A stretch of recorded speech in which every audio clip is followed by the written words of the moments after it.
Hello, everybody. Welcome to today's webinar. This is one of the many content pieces that we are putting together in the weeks and months ahead as we help the lead generation and performance marketing industry navigate the most recent FCC one-to-one consent updates to the TCPA, otherwise known as the Telephone Consumer Protection Act. We believe this content we have put together for you will help you decode these changes with more confidence and a focus on compliance.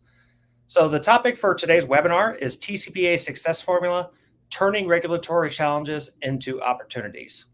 So to kick things off here, we're just going to start with some basic housekeeping items. In our webinar platform, there is a chat icon and a questions icon.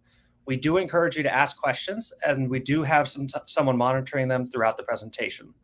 Please use the chat section for general comments and interactions with our participants, and please use the questions section if there are questions you would like to pose to our panelists.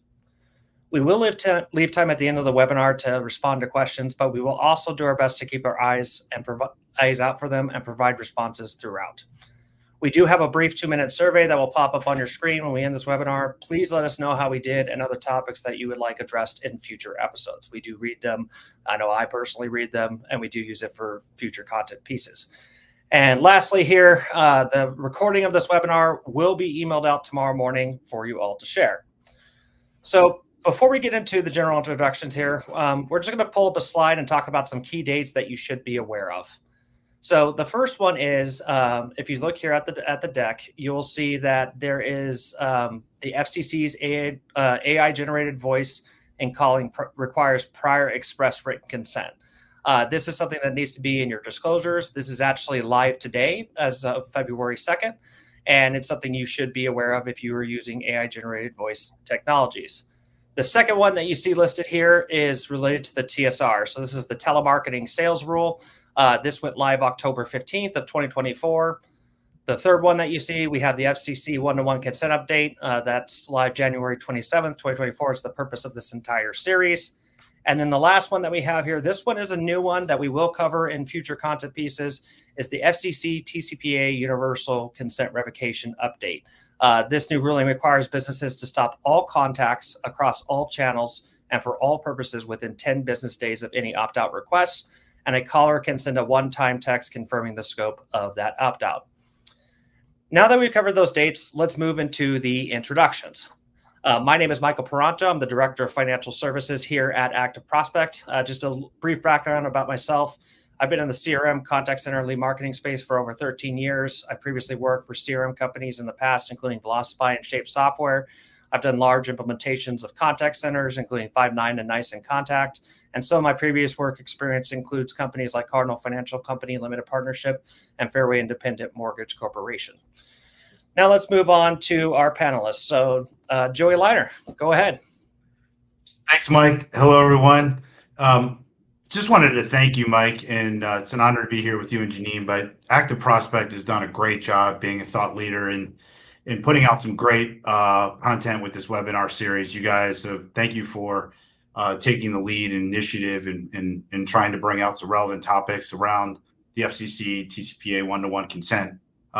As Mike mentioned, my name is Joey Leiner, and I've been in performance marketing for 22 years. So I've lived through a bunch of different regulatory changes, the do not call list of 2004, the mobile provision of the TCPA in 2013. We'll probably talk about that a little bit today. But I co-founded a business in 2004 called Double Positive, which was one of the beginning, we were one of the architects in building out the warm call transfer. And we built that out in mortgage and diversified ultimately after the financial crisis into education, insurance, home services. I grew that business with our team, eventually exited that business in 2018 and wound up becoming the Chief Revenue Officer of Digital Media Solutions in 2019, all the way midway through 2022, and started my own performance marketing consulting business. So I really help buyers, sellers, and service providers connect, and that's my business with a heavy focus also in understanding compliance. So I'm sure we'll talk about that today as we discuss solutions and how to work through the upcoming regulatory change. Great, thank you so much, Joey. I appreciate that. And Jennine, go ahead. Hi, thank you to Active Prospect. I'm thrilled to be here, a fine panelist. Joey Liner and yourself, Michael. And I'm excited to talk about the changes to the industry and how it can help us survive, even thrive in the environment going forward. Hi, I'm Jennine. I'm the president of Rex Direct, and I recently started a new company, Rex Martech. Rex Direct is a performance marketing company. I've been running that organization since 2001. So, with over 20 years in the industry, I've done a lot of stuff and I've seen a lot of stuff. And I love to innovate and continue to push the industry forward. So, I have experience building our own properties. I have experience in pay per call. I have experience in media buying. And I've been doing my best to keep up with compliance. I'm not a lawyer, but I am definitely interested in the benefits that it can do to lift our entire industry up. So with that being said, thank you again for having me, and I look forward to your questions at the end. Great. Wonderful. Thank you so much for that, Jennine. And honestly, I couldn't be more excited to have you two on here. Before we get into the content of our webinar, I think it's important to understand where this webinar came from and the topics that we're about to discuss. So it's just a little backstory. We were at Contact.io and we had a dinner at the Denver Aquarium.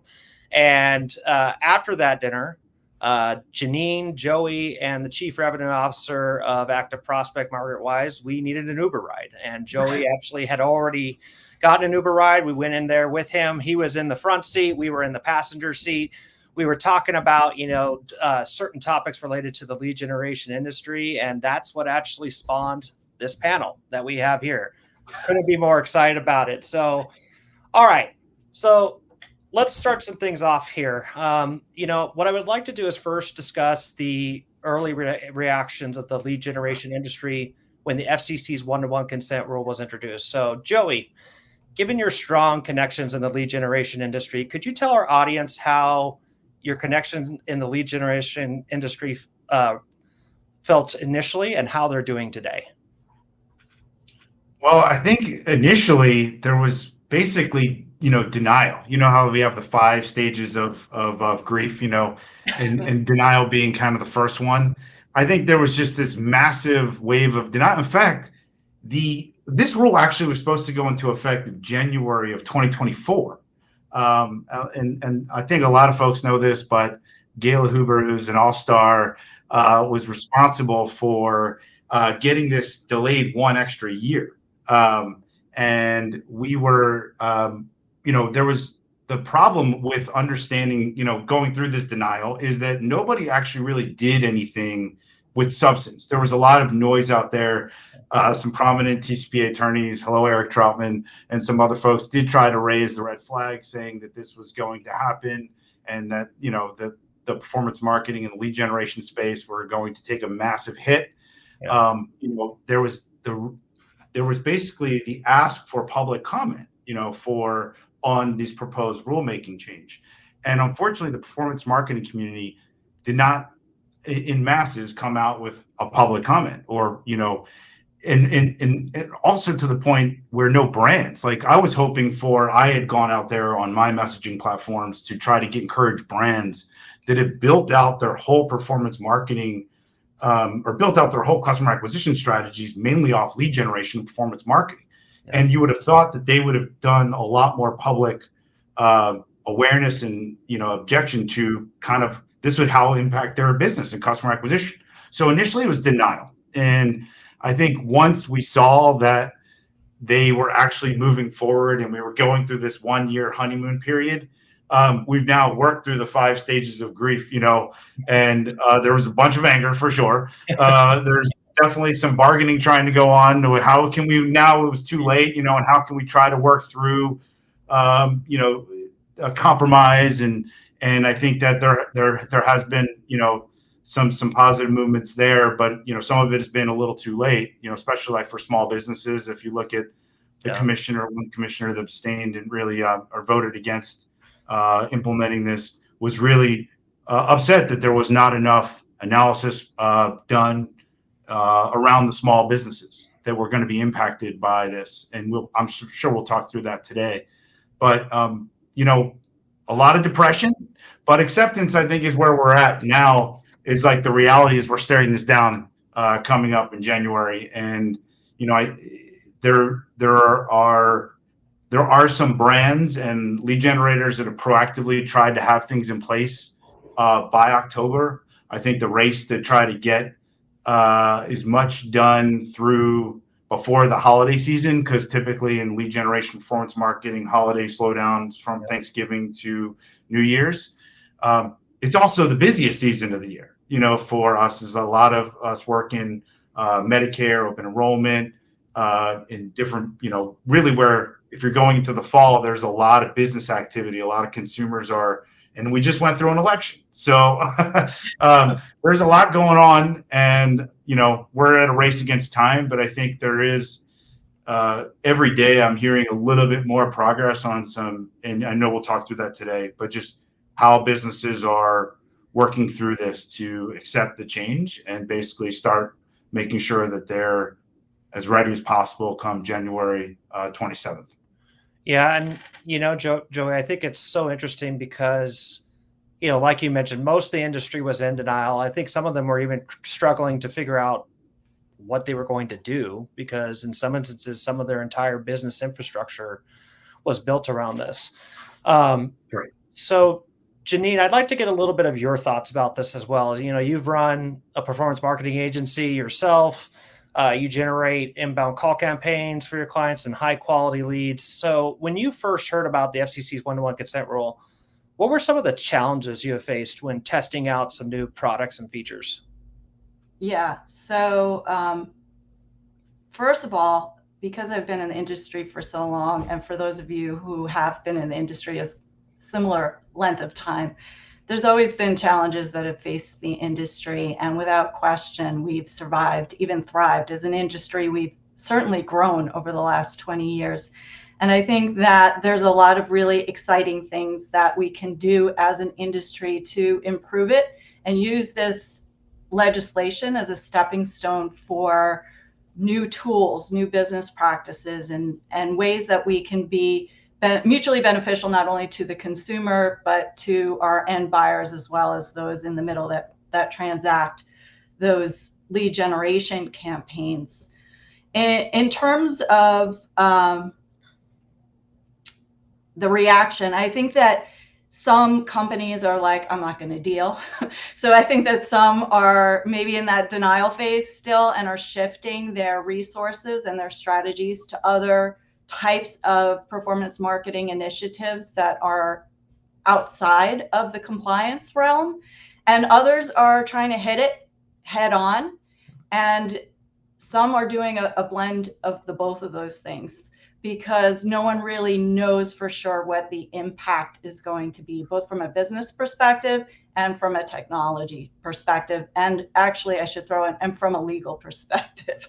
So there are still so many gray areas that we're working through, that even once January legislation goes into effect, we're still going to be trying to figure out. But there's enough business around and enough opportunities that despite all this legislation, we can be successful as we work through the questions that are going to arise. Yeah, and it's interesting, Jennine. One of the points that you mentioned in regards to the legal aspects of it, there's a lot of things, and we're going to cover that later on in this session. There's a lot of things to unpack with that. There's contractual items you have to think about. There's certain liabilities that could be introduced to both the lead generators as well as the lead buyers with this new legislation. And I thought that was a very interesting point. So we're going to start off here with our first poll for the audience. So related to this topic here, how prepared are you for the FCC's one-to-one consent rule change? The options on the poll, we have number 1, I'm prepared. Number 2, I'm still in testing. Number 3, I'm not prepared at all. And number 4, I buried my head in the sand like an ostrich, and I'm pretending it's not happening. Please let us know. Please let us know your results, and please let us know your answer, and we will cover this later. I do think this is interesting, even for me, to see where our audience is for this. So let's move on to the next topic here. So Joey, this one's for you. There's been a lot of debate recently about pre-checked versus unchecked boxes on lead forms. And what is something that lead buyers should be thinking about for around this topic of pre-checked versus unchecked boxes when it comes to leads that are submitted? Well, I think it's sorry, I didn't mean to. I think it's a let's look at some context in the past, right? To Jannine's point, we've dealt with regulatory changes before, and if you look at 2013, there was when the mobile provision of the TCPA came out. Everybody was kind of also in the same sense of, and when in your question about buyers, like they were going to their buyers asking them, hey, what is acceptable language that will allow me to place this, so I can get the proper submission and send you the lead, right? Yep. And so it was like, hey, where do I put the language? What does it have to say? Does it have to be bold? Does it need to be by the submit button? Does it have to have a checkbox? Because previously, a lot of the language was kind of put in privacy policies. But this was the first time the performance marketing lead generation space actually would place language by the submit button that was saying, hey, by clicking here, you're authorizing us to contact you via automated titling technology, blah, blah, blah, blah, blah. There was also, at some point, somebody created this marketing partners idea and list, and it kind of spread throughout the space. It's a copycat space, right? Like, I think ultimately a lot of folks in our space copied that, business process. And unfortunately, that's where we are today, a decade plus later, where some of these lists have 10,000 names, right? And it's just too many entities that are not logically and topically related to giving the consumer what they actually were interested in. And so the FCC is saying, hey, this is too crazy. It's too much, right? And we have to go back to, getting back to this direct consent. Now, what does that mean? Well, it technically is still up for interpretation because we won't really know until there's actually some case law, which may take a while because ultimately we all know, especially being in performance marketing, a lot of TCPA issues get settled. They don't even make it to court, right? Like there's the Facebook case that actually we can reference. But there's a lot of times, even when you go to bring a complaint in public, to go to file through the courts, it takes a while for cases to move. So we don't know what this will look like as far as officially what is acceptable. Now, buyers, like to your question, will have interpretations. Now, I think that there are some groups I'm a part of, REACH, Responsible Enterprise Against Consumer Harassment, that have built standards. The Insurance Marketing Coalition that has built standards that are saying, based on our interpretation of the new rule, this is what we would suggest to our membership to be in compliance with, right? Now, specifically, you're asked about checkboxes or unchecked. I think listing brands that are going to acquire are going to be able to compete for that consumer's business. The debate is, yes, should the boxes be pre-checked? Should there be a select all button where the consumer can click the select all? Or does that have to be individually selected, each brand, which is probably the most conservative route, the last one. I encourage, what we've been talking through in a lot of the performance marketing community is buyers need to speak to each other and buyers need to be speaking to their lead generators. Like we need to have and already have a lot. That's what I talked about earlier. There's ongoing dialogue. You need to understand what your buyers are saying is acceptable to them. And if they're saying, hey, I want individual select, well, you say, okay, well, unfortunately, that may double or triple your price because we're fearful that Mr. Consumer is only going to select one or two boxes. Yep. And then you have to have that business discussion, right? Where it's like, hey, if you want this most conservative route, I may be able to implement it. I need to talk to all my other buyers, but if you want me to implement this, your price is going to go up 5x, right? Because we only are fearful that consumers only going to select one or two brands. We also, going back to the small businesses, in this situation, small businesses, regional businesses, they're going to lose out because they're not a household name. So if a consumer is going through a form, and I'm just going to hypothetically use LendingTree, right? When banks compete, you win. If there's a regional lender or some small mortgage company that is actually through LendingTree's process, they may have some great ratings and reviews on the back end. But if you actually are just looking at the front where you have to click through and click on a brand and they see Quicken Loans or Loan Depot, right? They're seeing national ads and brands. The big guys are going to win. And is that the backbone of America? Is that something that we all feel good about? No, I don't think that that's fair to treat. And that's where I think the small businesses, like you said, are thankfully Gala and some other folks have really fought hard for small businesses, because I think that's really important here, is to take into account. But checkboxes, you need to have discussions with your buyers and the lead generators, and buyers within the same vertical need to be having these conversations. Like the mortgage entities need to be discussing this together. The insurance entities need to be discussing this together, because there will be some common consensus. It may not be until January. It may not be until February, but there will be some consensus, and everybody will find what's working and kind of follow it, just like 2013 with the mobile provision. So that's my take on it, Mike. But I think ultimately you got to have more and more discussions. Like right now, you got to be having these ongoing discussions for sure. And Joey, I think it's really interesting when you think about this particular topic with pre-checked versus unchecked checkboxes. There's also some volume issues with this, right? Where if if you're used to a certain lead generator generating lots of traffic for you, and then all of a sudden you say, hey, I want it to be unchecked, that could significantly decrease the volume that they're able to deliver to you. So part of that discussion between these two parties is, if that is a requirement, which again is a conservative requirement, it is something that we have heard from different legal teams' opinions on that. You should talk to the lead generators about other opportunities to fill in that gap, right? If you have this direct communication with each other, then you're going to be able to get through this a lot easier, as opposed to just kind of in a vacuum saying, hey, I need you to do this. There's a lot of other things you need to think about. There's volumes, there's pricing. You should also take into account reporting. When you're looking at some of these changes that you're requesting, if you go to a point where you ask for unchecked checkboxes, you might actually see increases in conversions, which may validate you paying 2 to 3x for that particular lead record that you're currently purchasing. So I think it's, there's a lot of things that we could go into with this particular topic, but, I think it's important for our audience to understand, if you take anything away from this, that you should be thinking about this topic. There are many different components. You should be talking with each other to move this forward.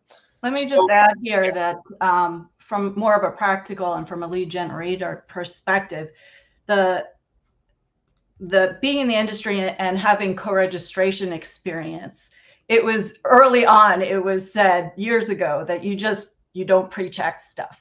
So I was very surprised that this may actually be a legitimate way of opting in consumers to meet the compliance standards. I actually think that this is still up for debate, but my curiosity kind of got the best of me, and this might not even be an issue depending on how the lead is generated on sites based on the flow. There are now a bunch of models that we're testing as a community to see which is going to be the best. Yes, there's the best for the end buyer in terms of quality and what converts, but there's also a best in terms of monetizing leads from a lead generation perspective. So what I did test was not only one exclusive buyer per page. So there are no checkboxes. So this becomes irrelevant, right? Yeah. So I just wanted to bring up the point that it depends on the format that you display the TCPA and the options for consumers to opt in, that this may be irrelevant. However, if you also test the multi-checkbox option, we actually started split testing opt-in, opt-out, just on a sort of a lower volume site, because again, I think this is kind of a gray area, to see if it was worth arguing about. Like, what's the difference in conversion rates between select all or opt out of all or select 1-to-1? And although we don't have a ton of data, preliminary results show, actually, not surprisingly, that opt out generates more leads than opt in. So, I mean, I would love to see some cases or some clarification and some confidence from the industry that this is the way to go. And like Joey said earlier, this is a copy industry. So once it's proven that this is okay, I think that whichever solution makes the most sense for everybody is the one that rolls out. And then, of course, you need to take into consideration if your end buyers don't feel comfortable with that approach. That's a business decision. But it's kind of interesting that this idea of pre-checked and checked, what impact it has in the whole ecosystem from lead generator to lead buyer. Yeah, and Jennine, I think you brought up an important point. There is going to be some lead generation companies that may have to support both sides, pre-checked or unchecked, because they may have large institutions who are currently buying leads from them in large volumes, and they may have two of them and they have two different opinions. And so then you're actually supporting two separate products in order to support these end buyers of your records. I think over time, like you mentioned, there's going to be some, there'll be some discussions internally, potentially even some legislation related to this topic, as well as some things that are fought in the courts. We'll get a little bit more clarity on that over time, but it's, again, it's important just to communicate with each other and understand what these risks are, as well as some of the volume impacts that you have. Right. So on the topic of, the check boxes, as well as like this new one-to-one consent, rule, at Active Prospect, we really do believe that you should be programmatically checking to make sure that your company name was listed. So that way you are in compliance with the one-to-one consent rule. And when you look at our solutions that are available to us, we're going to just bring it up here. Active Prospect, we have a bunch of different products here. We're not going to go into every one here, but in the upper right-hand corner, we actually generated a product for this. It's called Trusted Form Verify. And what it does is it allows you to manage the disclosures that you have that are approved, as well as do one-to-one consent checking. Now, if you go into this next slide here, it'll just give you a brief overview. So what the Trusted Form Verify really is it's a real-time TCPA compliance verification tool. It's all built into our user interface, so you can actually see any new disclosure language that comes through, approve or reject it accordingly, directly through the interface. And, one thing that is so important for this, if you're going to be going through and, validating the disclosures are accurate and that they meet your approval language, is making sure that the product can support it. So Active Prospect, the Trusted Form Verify solution, has 3 different supports for the one-to-one consent update. You'll see here, item number 1 is, Jennine, what you talked about, which is an exclusive offering, right? So we can actually check in the disclosures if your company name was listed, as well as if that disclosure language met your requirements. The second one that you see here is we do support multiple checkbox options. So if you have, looking here at the image here, you'll see a form. It could have 3 or 4 checkboxes on it. We do support being able to confirm that your name was listed there. So that way you could have the one-to-one consent requirement. And then the third option that Trusted Form Verify one-to-one consent check validates is tiles. As long as there's a checkbox with them, we can validate that the tile was there and that your name was listed. Going into the next part here, we think that this should be all automated. So, it's very, very difficult for companies to go through and like randomly audit disclosures. It's a real pain to deal with. I know I did it myself. I was at Cardinal Financial. I used to pull up certificates, look what was present on the page and be like, well, let's see what was there. What's the disclosure language, etc. There's really 2 ways that you could do this with Trusted Forms products. So one of them is you could use our lead conduit system, which basically allows you to ingest the Trusted Form certificate, validate the information that's on it through our Verify product, and then send it to your CRM or contact center. Another way is the Trusted Form API. Whenever you claim a Trusted Form certificate, it will tell you if the certificate language has the one-to-one consent check, as well as the disclosure language that meets your approved material. Let's go on to the next slide. So we did release the one-to-one consent check that is now live September 24th. And if you would like if you'd like to learn more about the Verify product, please feel free to go to the poll off to the right and select yes for that. All right. Now let's move into our next topic. So Jennine, I'd like to really pivot this conversation. So we talked a little bit, there was a little bit of doom and gloom in the beginning. And, honestly, some of this it's rough, right? But let's talk about how the lead generation can pivot and benefit from these changes.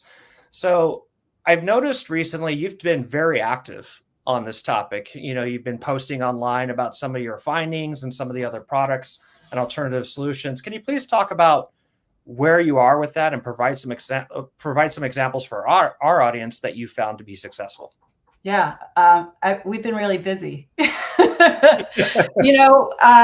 You can either sit back and say, woe is me, this is the end of my business, or this is going to have a big impact in your business, or you can change your mindset and say, this is an opportunity for us to be better, to find solutions that not only improve our company, but potentially improve others in the lead generation ecosystem. And I think that the sentiment of the legislation change is really to add value and benefit to the consumer and to the end lead buyers. So it's in our interest to find new ways to turn this challenge into an opportunity, as the title of this webinar is. So we've been exploring not only lead form formats like we talked about earlier, like I talked about single opt-in, page to page, or multi-select, or pre-select, or post-select.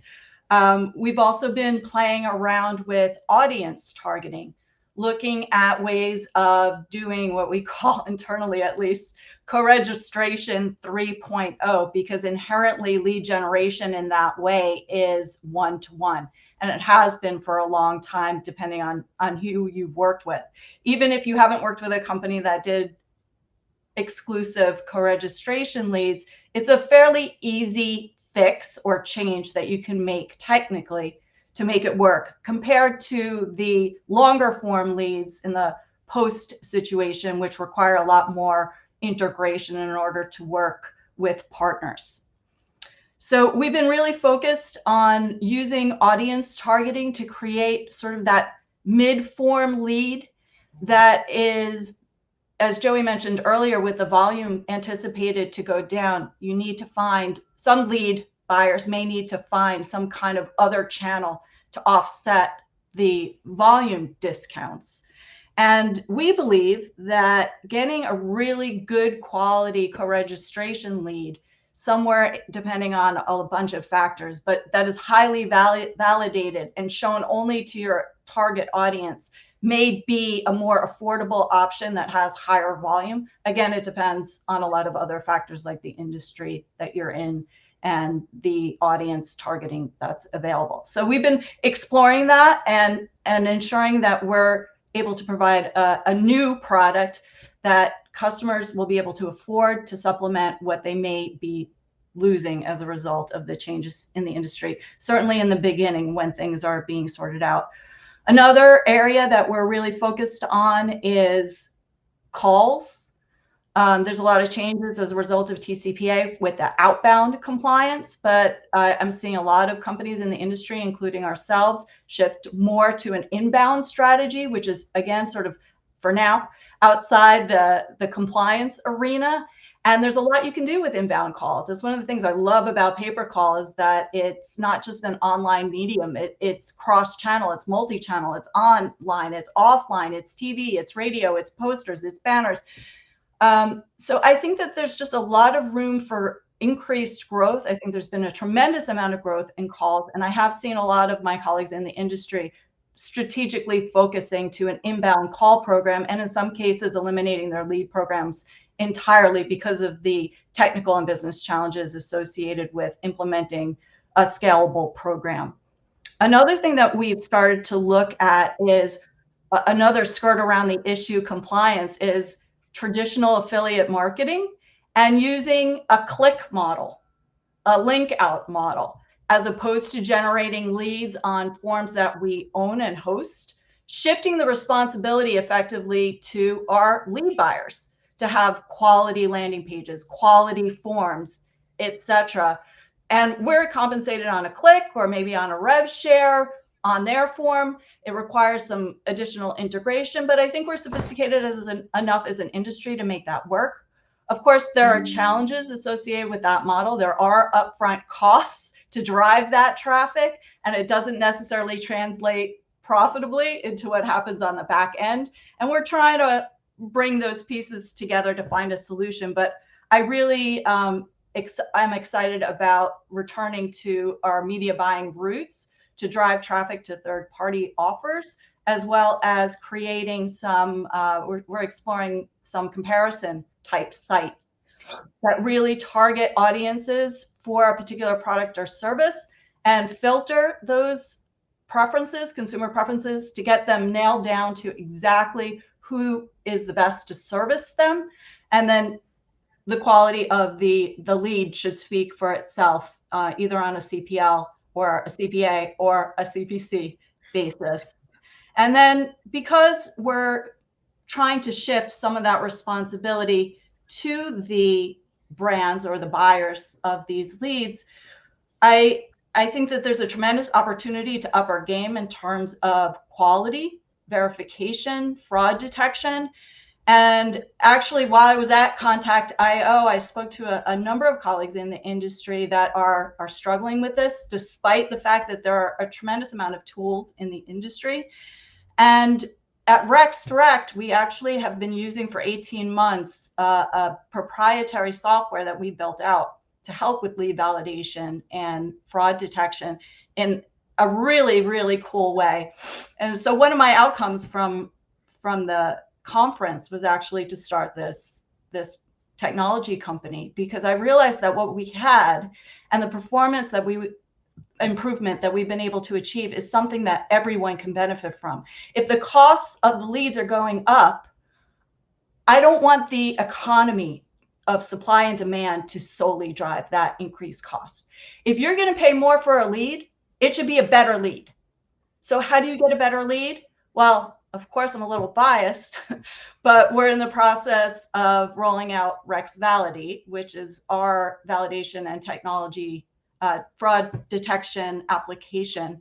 And I am really hoping that there's enough interest in it to get widespread adoption to really, really genuinely lift the industry up, whether it's a lead generator, a brand, an aggregator. If you're going to pay for leads, make sure that they're good quality leads. So whether you're looking for opportunities to support the industry with dynamic TCPA technology, or leveraging AI for calls, or building out a call center that is able to do the intakes for more complicated, worthy campaigns, or you want to be an affiliate, or you want to find the best way to serve up the lead forms and partner with programs, there's just so much opportunity. And if you keep your mind focused on the positives, I think that as a whole, we can make a great impact. Yeah. And Jennine, I think you brought up a really interesting point, which is, when you are generating records, you could do these additional validation checks and potentially charge a premium to the customer, add $1 or $2 to each record and say, hey, you know what? I validated the phone number's valid, email's valid, filter out the bots, filter out TCPA known litigants for you. That may cost you from an API perspective 20, 30 cents to do, but maybe you charge $2 to $3 for that type of validation on the back end. Joey, I would like to hear from you on this particular topic. And I'd also like to hear, the second thing I'd like to hear from you about is, our audience, we're talking about generating a lot of records, but there's also, our audience has an entire database of leads that they could potentially go through and mine and generate that one-to-one consent. Can you talk a bit about these two topics? Yeah, absolutely. And I think both of you guys, first of all, thank you for innovation. I think our space has lacked innovation in general. And I love that both of your businesses are helping us, whether it's the Trust Verify from Active Prospect and Jennine, your validation and your willingness to look outside, the traditional, hey, how do I just do checkboxes and expand to a better consumer experience? And hopefully, ultimately, your clients, you will see the lift in that, like so, and will pay for that. We need that, and we will continue. Obviously, we're going through the AI revolution as well, which is constantly evolving through ads and customer acquisition. But I think we need to see that more in general within our space, and we will. We are. And as far as the methodologies and channels that Jennine discussed, I agree. Like, diversification is key here in making sure that if you're building out your customer acquisition scale for 2025, that you have a plan to diversify. And inbounds has had tremendous year-over-year growth. Mm-hmm. But it's not, there's some verticals that inbounds don't have a big enough footprint. So I understand, like, it's easy for us to say in auto insurance or healthcare, you could turn those on tomorrow. There's other areas, obviously, where inbounds haven't really grew out because they don't, make sense. It's just not the best consumer experience. I do like the idea of affiliate traffic at Liner Connections. I've been helping a lot of brands build out their own traffic to their forms, because I do think that that's where obviously you can control the messaging. And in the past, a lot of brands have relied on lead generators to work with affiliates, and they buy the leads through that flow. But now we can see lead generators, or offer a click or on a CPL basis traffic to their form. And there's technologies that help the learning curve and help obviously track and moderate that, like just using Everflow as an example, where a brand can sign up for Everflow and it's easy to plug in partners and affiliates, and there you go. You can run third-party social or display, email traffic, which I think is super high intent, and for a lot of verticals, something that, to consider. Also, first-party media. I also think a lot of brands have pushed off on first-party media because they're afraid of it. They don't know how to manage it. They don't have competent skills or in-house. And they've always, again, relied on the lead generators to give them a filtered lead. Well, you know what? You may go out and, if you're trying to figure out Google, Facebook, Instagram, TikTok, YouTube, it can get expensive. But if you find a way, there's a certain audience that you're like, if you're targeting seniors, Facebook may be something you really need to invest more time and resources to make sure that you're actually, optimizing and generating for your own first party media, because it's your own brand, your own consumer experience. So that's where I think diversification is key. And I'm not trying to do a self plug here, but if you need help with that, that's what I do at Liner Connections. Yeah, as far as go ahead, Jennine. I was just you kind of reminded me, we're actually working with a client and exploring the difference between first party data and third party data and how it can be used. So, a lot of clients do have a lot of data that they aren't really leveraging for and taking advantage of for the future. So even if you can't call them because you don't have TCPA compliance, you can use it for targeting or retargeting.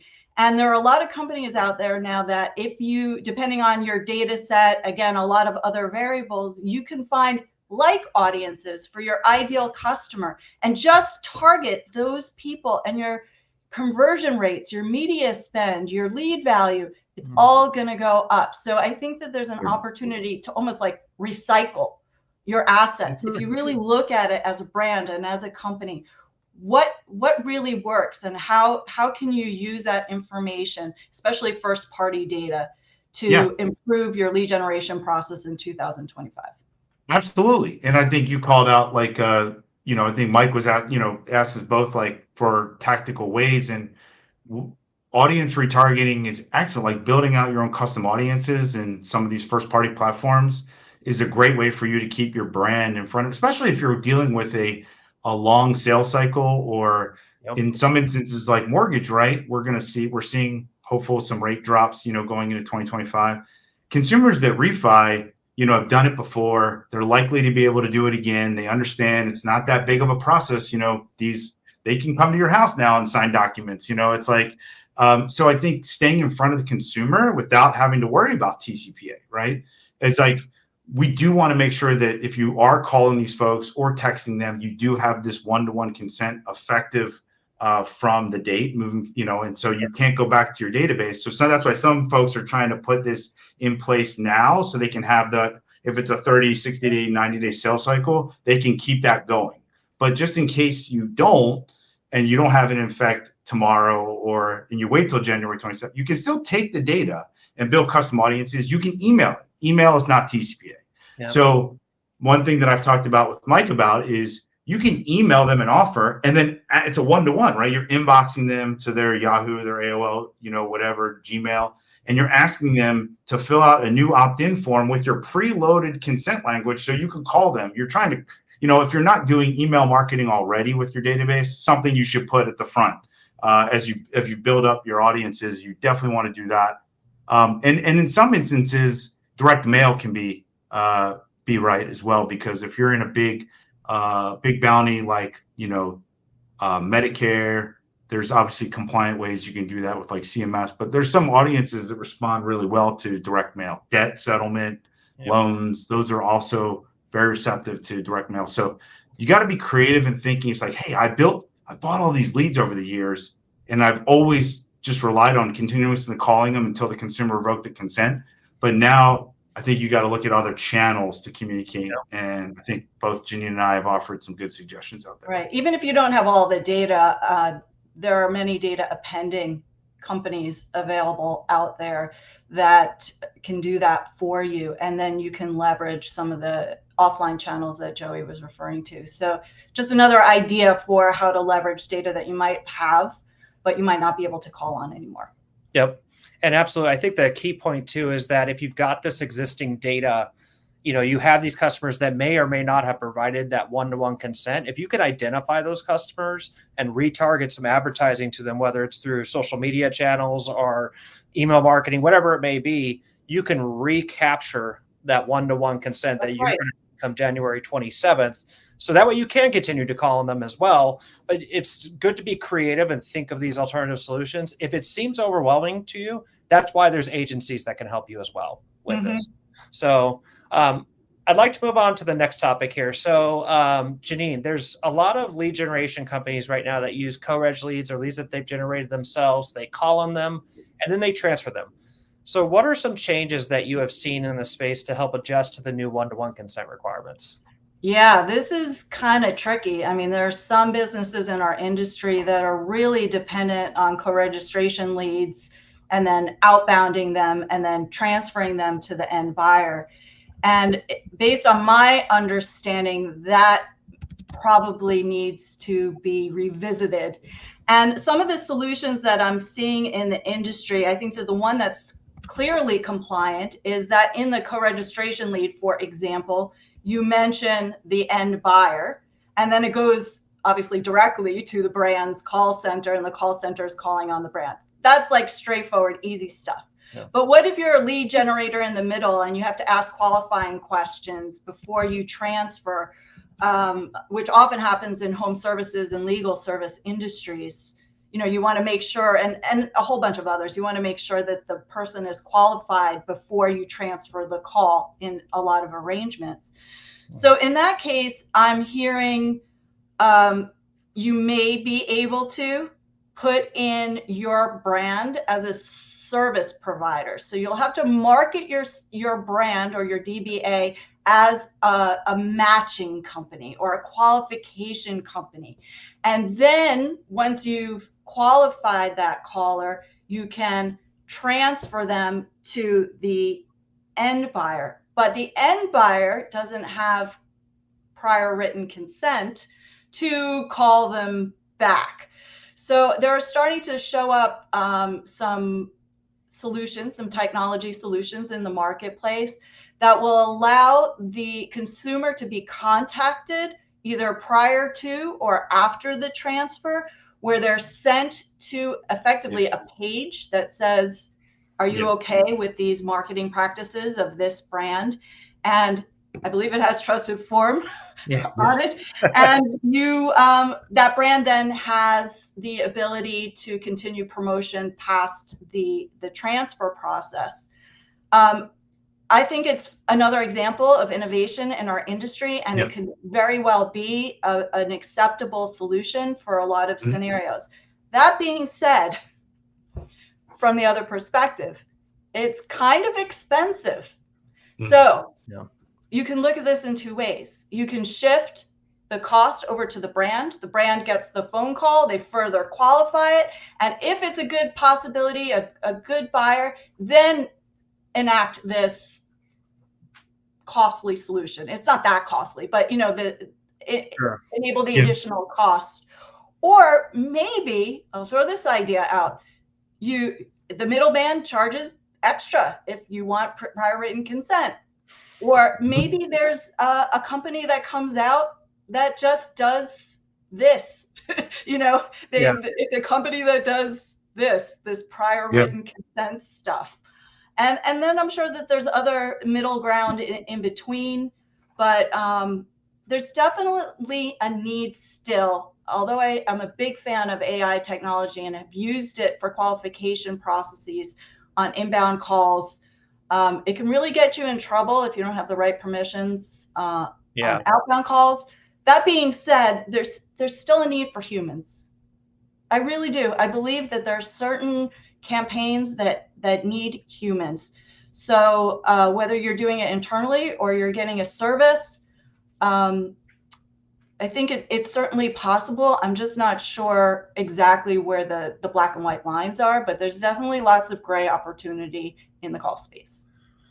Yeah, and I think, Joey, I would be interested to hear if you've got anything to comment on this. I also think when you think about this, it's important that if you are receiving inbound calls, especially from a third party, that you have documentation of that consent process, right? You want to have a record of that in some shape or form. Trusted form is obviously the ones that we recommend on here. And you also want to make sure that, the landing page that they visited initially, you understand what those disclosures are. Is that customer providing the right consent to be transferred to that third party, et cetera, through that process? So, Joey, two things for you, and then we're going to have to wrap it up. The first one, if you have any comment on that, please feel free to share. And then the second one, with the upcoming one-to-one consent rule change, do you anticipate any improvements in certain performance metrics for both the lead sellers as well as the lead buyers? Yeah, and it kind of goes hand in hand for me in the sense of the scenario Jennine just talked about. If you ask your warm transfer provider to take that extra layer of, the most conservative route to get you downline express consent to contact the consumer. And I know Active Prospect is experimenting with that right now. There's our friend Matt Tillman and his business Call Comply. I think the reality is, you can now SMS that consumer while you're on the phone from the DBA of the lead generator and say, great, I'm going to connect you to ABC. They're going to be glad to connect. By the way, I'm going to text you from my brand, Mr. Smith, but I would like you to click this button while I'm on the phone with you so ABC can contact you down the future as well. Mm-hmm. And you pre-pop the form. It's a link. It has Active Prospect, easy to track. I do think that innovation will come, which ultimately will get better conversion rates. And we just will prove that. So it's going to be a better consumer experience, but they're going to have to pay more for that record because now Jennine has higher costs, right, in generating that warm transfer. And so, hey, that's going to cost more on a cost per lead basis. But ultimately, the brand may convert better because it's a better consumer experience. And they're going to also be able to remarket to it safely through calling it themselves now or texting it, right? So I think we will see conversion rate, or just going back to the simple form and the checkbox scenario. If less checkboxes are filled, we probably will have, we know that lead brokering is going to go away. We know, a lot of things that have unfortunately got us to the situation we're in today are going to go away because only the brands that have that one-to-one express consent can call them. So yes, we will see conversion rates go up, I think, over the course of Q2 and Q3 in the transition from Q1. And then it will allow the marketers to be able to, they will have to charge more for it. Now, there's going to be these discussions in the beginning of having them to pay for more because there's going to be less. And that's the beauty of performance marketing. We all have to make it work. And one side can't scale without the other side agreeing. So those dialogue is going to happen, and we'll see a lot of people copy what does work. But yeah, we're going to see conversion rates go up, better consumer experience, which I think is ultimately a good thing. There's going to be a lot of disruption or chaos in the beginning. Yeah, I would like to add that just in terms of metrics to watch, it's not, in my opinion, about cost per lead or cost per call. You really need to look at your acquisition rates. And if you have good lead generation partners, I encourage communication and transparency, because it's that data that allows us to optimize so that you're getting more of what you want. And that's not something I see enough of in the industry. So definitely look, if you're a lead buyer, really look at your CPA goals. It is going to cost more as a lead generator to supply you, and volume could potentially become an issue. The way that you get your volume back is to be fair and honest and transparent, so that we can make it a win-win-win situation. Yes. Yeah. And, I think when we think about, especially Joey, you and I talked about the lead forms with like the check boxes or unchecked check boxes. And Jennine, you brought up some excellent points in regards to like the lead quality and really looking at the conversion metrics, right? Because in the end, all said and done, as long as the math bakes out, that's really all that matters, right? If you're buying leads in mass, you should be going through and validating these metrics. And, I looked, when I was at Cardinal, I was buying thousands of records on a daily basis. And you should have, down to every single campaign, you should know what your contact rate is. You should know what your qualification rate is, what your close rate is.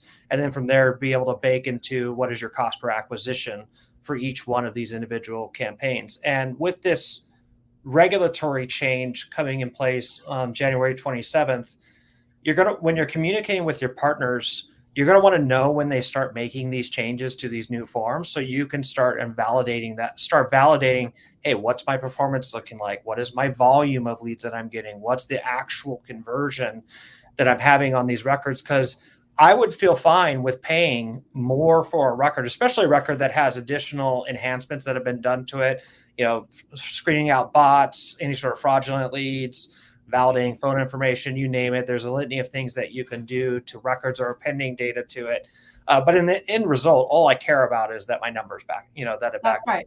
So I think it's being transparent to both parties, even providing even some performance metrics back to the agency and saying, hey, here's what we're seeing. Here's some degradations that we're seeing in certain things, and working together to get to the end solution. So we're actually getting to the top of the hour here. So we're just going to go into some quick closing announcements here. So first of all, Jennine and Joey, thank you so much for joining our webinar series. Thank you. Came from an Uber ride, and here we are, right? This was another ride all together. Exactly. And, if you would like to inquire about additional services with Jennine's companies, you could go to rexdirect.com or rexvalidate.com. If you would like to inquire about consulting services with Joey Liner, he's been in this industry for years. We put the website up here. It's also going to be put into the comments. The Active Prospect FCC series continues on November 20th. We will be sending out additional updates about that episode shortly. And if you ever want to view historical webinars, you can go to activeprospect.com/webinars. And if you are interested in any products or solutions that Active Prospect offers, please use the poll off to the right and click on yes. So thank you so much, guys, for joining. Again, I really appreciate it. Great discussion. Thank you to everyone that attended as well. Appreciate your support. Thank you, guys. Yeah, it's great. We appreciate all the comments. Thank you. Thank you. Thank you.